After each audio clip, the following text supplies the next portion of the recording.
Welcome to True Crime Tuesday, where the truth is scarier than fiction. Each week, we dive deep into the darkest corners of human nature, exploring real-life crime cases, unsolved mysteries, and infamous killers.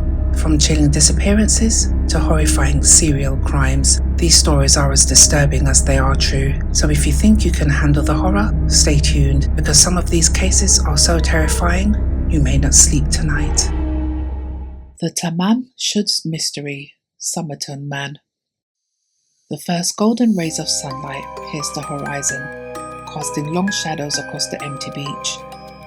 Waves lapped gently against the shore, a rhythmic backdrop to the stillness of dawn. A jogger, in their 30s, runs along the wet sand, his breath visible in the cool morning air. He slows his pace, squinting at something unusual ahead. A man in a suit sits propped up against the seawall, perfectly still. His posture is oddly formal, legs extended, feet crossed at the ankles, head resting slightly against the wall, and arms by his side. His well-polished shoes gleam in the early light. The jogger approaches cautiously. "Morning, you all right there, mate?" No response. The jogger moves closer, noticing the man's pallor and unnatural stillness. Despite the cool morning, the man wears no overcoat. His double-breasted suit is immaculately pressed. His face is expressionless, eyes half open, staring at nothing. "Sir?" the jogger said, concerned. The jogger touches the man's shoulder. The body is cold and stiff. The jogger recoils, fumbling for the whistle around his neck, and blowing it sharply 3 times to signal the nearby life-saving club. On December 1st, 1948, the body of an unidentified man was discovered on Somerton Beach, south of Adelaide, Australia. A discovery that would birth one of the most enduring mysteries of the 20th century. A man without identity, a death without explanation, and a puzzle that would baffle investigators for 75 years. Somerton Beach, later that morning. Police and a medical examiner examined the body. Curious beachgoers gather at a distance, held back by officers. Detective Sergeant Lionel Leanne, 40s, sharp-eyed and methodical, kneels beside the body, studying the man's face. "No visible injuries, no signs of struggle," Leanne said. "Rigor mortis suggests death occurred sometime last night, possibly around 2 a.m, the medical examiner added. "Cause of death?" Puzzled, the medical examiner said, "Nothing obvious. It could be heart failure, but there's congestion in his organs. Possible poisoning, though no evidence of vomiting." "So suicide?" Leanne asked. "Possibly, or natural causes, or..." He doesn't finish the thought. Leanne examines the man's clothing, an expensive suit, tailored but with no labels. The tags have been removed from every garment. No hat, unusual for a well-dressed man of the era. No wallet, no identification of any kind. Leanne carefully checks the pockets, finding cigarettes, a packet of juicy fruit chewing gum, matches, a comb, and a train ticket from Adelaide to Henley Beach, unused. "He wasn't planning to stay," Leanne said. His fingers detect something in the small front pocket of the man's trousers. He carefully extracts a tightly rolled scrap of paper. "What's this?" He unfolds it, revealing 2 words printed in a stylized font. "Tamám Shud." Leanne, puzzled, asked, "Tamám Shud? What language is that?" In the morgue that night, the man's body lies on an examination table under harsh lights. Leanne watches as the pathologist conducts a more thorough examination. Healthy male, approximately 40 to 45 years old, physically fit, and no signs of disease or chronic illness, the pathologist said. "Yet he's dead," added Leanne. "That's the puzzle.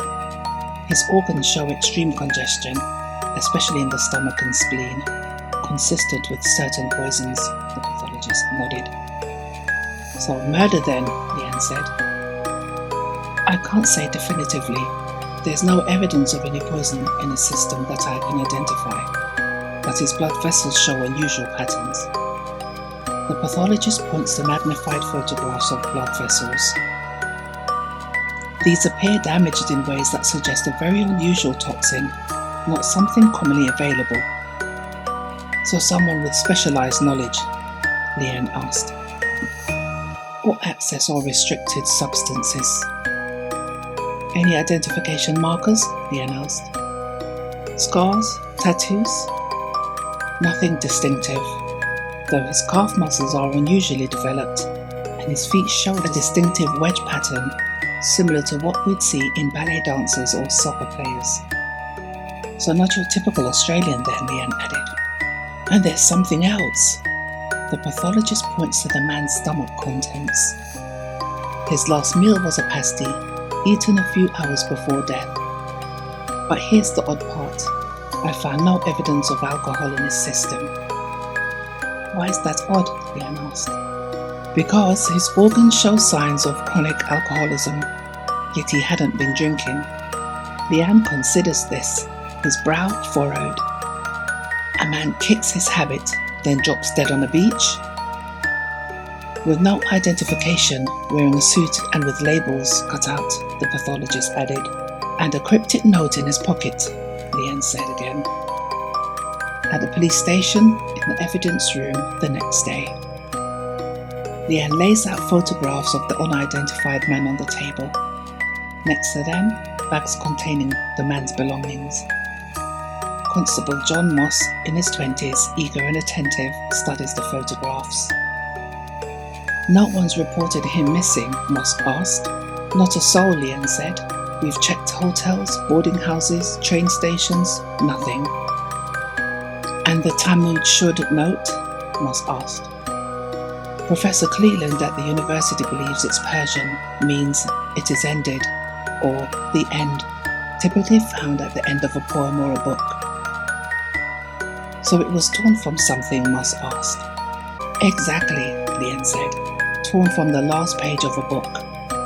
Leanne carefully unfolds the small piece of paper. See the torn edge, he said. This came from somewhere. What kind of book has Persian writing? Moss asked.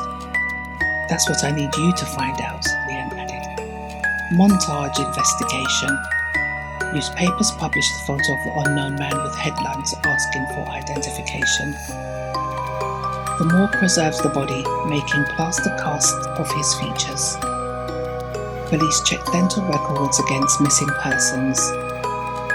Leanne examines train schedules and passenger manifests. And Moss visits bookshops showing the Tamám Shud paper. Adelaide Railway Station, in the daytime. Leanne and Moss stand before a bank of lockers. The station manager found it yesterday, a brown suitcase with no name tags. The station manager unlocks a locker, revealing a medium-sized brown suitcase. How long has it been here? Leanne asked. At least since November the 30th, the station manager said. Cleaning staff noticed it, but followed protocol to wait before reporting. Leanne carefully removes the suitcase. At the police station, in the evidence room, later. The suitcase contents are meticulously laid out on the table. Several shirts, a pair of trousers with sand in the cuffs, underwear, pajamas, shaving kit, slippers, a table knife with the handle broken off, a stenciling brush, and scissors and thread. Leanne examines each item.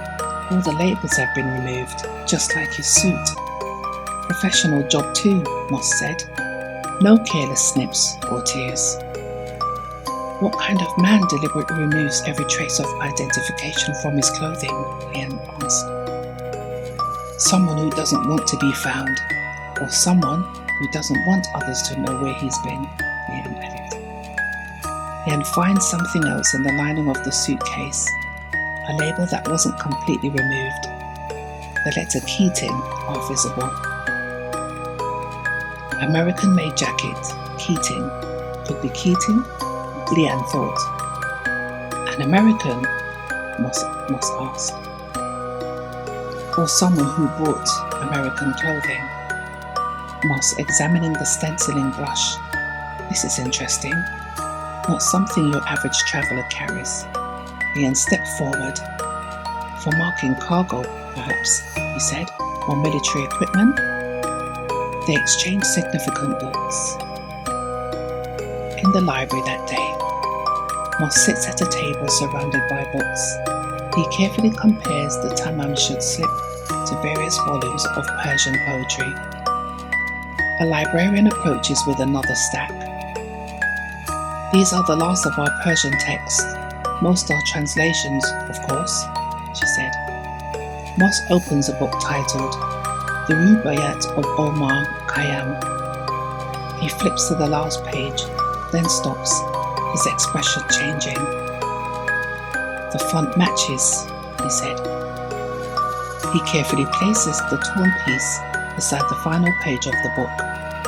The phrase Tamám Shud appears at the bottom, with a torn section exactly matching the piece found in the dead man's pocket. This is it, Moss said excitedly. The Rubaiyat of Omar Khayyam. He reads the final verse aloud. And when thyself with shining foot shall pass, among the guests, stars scattered on the grass, and in thy joyous errand reach the spot where I made one turn down an empty glass. A poem about the end of life's journey, the library said thoughtfully. How appropriate for your mystery. But this isn't the book itself, Moss said. The page is intact. There are many editions of the Rubaiyat, the librarian said. This particular translation by Edward Fitzgerald was quite popular, especially during the war. At the police station, Leanne's office, the next day, he studies a report as Moss enters excitedly. We've identified the book, the Rubaiyat of Omar Khayyam, Persian poetry. Good work, Leanne said. Now we need to find the actual book this was torn from. I've already put notices in the papers asking anyone with a copy missing the last page to come forward, Moss added. Good work. Impressed, Leanne said. Initiative. I like it. At the suburban Adelaide Street, 1 week later. A modest house with a small garden. Leanne and Moss approach the front door and knock. A man in his 30s opens the door looking nervous.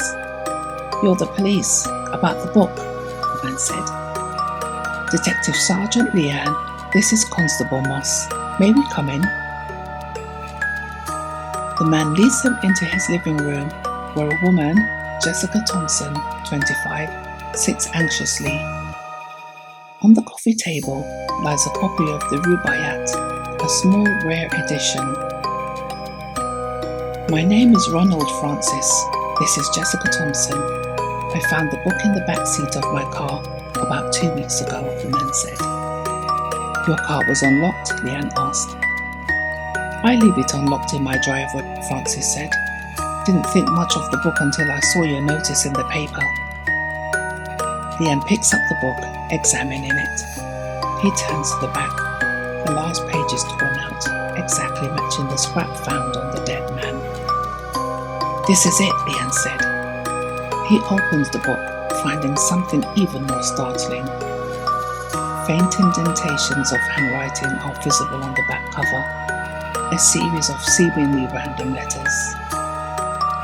WRGOABABD MLIAOI WTBIMPANETP MLIABOAIAQC YTTMTSAMSTGAB. Leanne looking up. It's a code. Spycraft? Moss said, surprised. You have no idea how this came to be in your car? Leanne asked Francis. None whatsoever. Leanne turns to Jessica, who has remained silent, her expression unreadable. Miss Thompson, any thoughts? Leanne asked. I've never seen the book before, Jessica said, composed. Something about her demeanour makes Leanne pause. He pulls out a photograph of the dead man, placing it before her. Do you recognise this man? Jessica stares at the photo. For a brief moment, something flickers in her eyes. Recognition? Fear? But it's quickly masked. No, she said firmly. I've never seen him before. Leanne holds her gaze a moment longer. Are you certain? He asked. Take your time.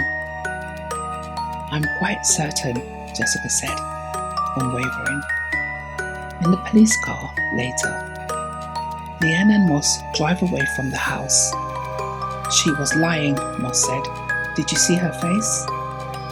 I saw it, but without proof, we can't force her to talk.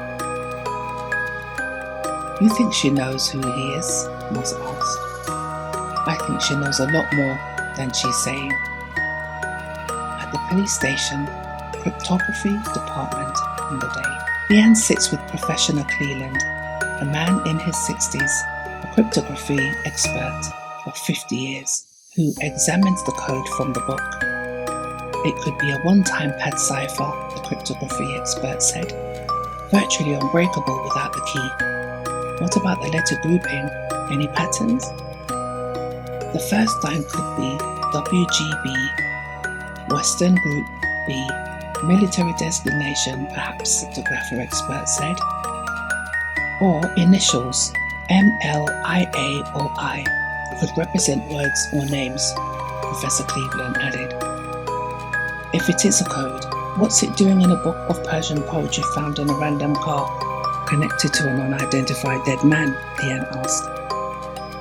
The timing is significant. 1948, Professor Cleveland said. The Cold War is just beginning. Australia's position on the Pacific makes it strategically important. You think he was a spy? Leanne asked. I think in this new era of international tension, we shouldn't dismiss the possibility, Professor Cleveland said. In the morgue that night, the preserved body of the Somerton Man lies under a sheet. Leanne stands beside it, contemplative. Who were you? What brought you to that beach? What secrets did you carry that required erasing your identity? Leanne pulls back the sheet, studying the man's face. Tamám Shud, it is ended. Was this your final message or a warning? Jessica Thompson's house that night. She sits alone by a window, staring out at the darkness. In her hands, she holds a small photograph we cannot see. A single tear rolls down her cheek. Somerton Beach at dawn, 1 year later. Leanne stands where the body was found, waves lapping at the shore behind him. Moss approaches. They're burying him today, in West Terrace Cemetery, said. With no name, just the unknown man. The case remains open, Moss said, until someone claims him, until someone speaks the truth. Montage, the passing years. The Somerton Man's grave marker being installed. Newspaper headlines fading from front pages. Jessica Thompson growing older, keeping her secrets. New detectives examining the old case files. The code being studied by successive generations of cryptographers. And the plaster bust of the Somerton Man gathering dust in evidence storage. 4 decades, the case of the Somerton Man remained one of Australia's most enduring mysteries. Theories proliferated. Was he a spy? Silenced for knowing too much? A jilted lover who took his own life? A displaced person from the war lost in a new country? Modern Forensic Lab, 2022. Advanced DNA testing equipment. Forensic scientists carefully extract samples from preserved hair taken from the plaster cast of the Somerton Man. In 2022, advances in DNA technology offered new hope for finally identifying the Somerton Man. Using genealogical databases, scientists were able to construct a partial family tree. The results suggested a name, Carl Webb, a 43-year-old electrical engineer and instrument maker from Melbourne. West Terrace Cemetery, day, present. A simple headstone reads, Unknown Man, found Somerton Beach, 1st of December 1948. But despite his potential identification, questions remain. Why were the labels removed from his clothing? What was the meaning of the code found in the book? Why was Tamám Shud in his pocket? And perhaps most intriguingly, what was his connection to Jessica Thompson, who took her secrets to the grave? For 75 years, he was known only as the Somerton Man, a ghost without a name, a death without explanation, and a mystery that continues to haunt the imagination. Thank you for joining me for this episode of True Crime Tuesday Stories. I'll see you next time as we continue to uncover the dark truths hidden in the shadows of everyday life.